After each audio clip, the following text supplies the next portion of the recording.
అటు కొన్ని రకాలపై ప్యాకెట్కు రూ. 250 అదనం అరకొరగా రాయితీ వేరుశెనగ విత్తన పంపిణీ కరువు రైతుకు కొరవడిన భరోసా విత్తు నుంచి అమ్మకం దాకా అన్ని విషయాల్లోనూ రైతులకు అండగా ఉంటున్నామని నిరంతరం ప్రచారం చేసుకునే వైకాపా సర్కార్ రైతుకు అవసరమయ్యే విత్తనాలను కూడా సరిగా పంపిణీ చేయలేకపోతుంది.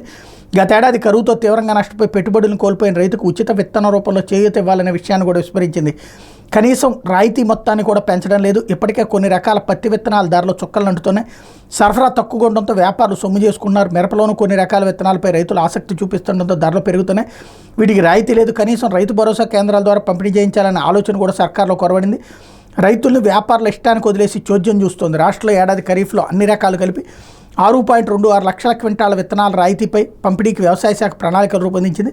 ఇందులో 2.99 లక్షల క్వింటాల వేరుశెనగ, 2.26 లక్షల వరి, 84,000 క్వింటాల పచ్చి రొట్ట విత్తనాలు ఉన్నాయి. వేరుశెనగ విత్తనంపై రాయితీ పెంచాలని ఎకరాకు 3 బస్తాలు చొప్పున అన్ని జిల్లాల్లో పంపిణీ చేయాలని రైతులు కోరుతున్న ప్రభుత్వం పట్టించుకోవడం లేదు. వరి, పచ్చి రొట్ట, కంది, ఇతర విత్తనాల పంపిణీలోనూ ఎక్కడికక్కడ కోతలు పెడుతున్నారు. గతంతో పోలిస్తే తక్కువ పరిమాణంలోనే సరఫరా చేస్తున్నారు అన్నటువంటి వార్తని హైలైట్ చేశారు. ఇకపోతే అక్టోబర్ 7న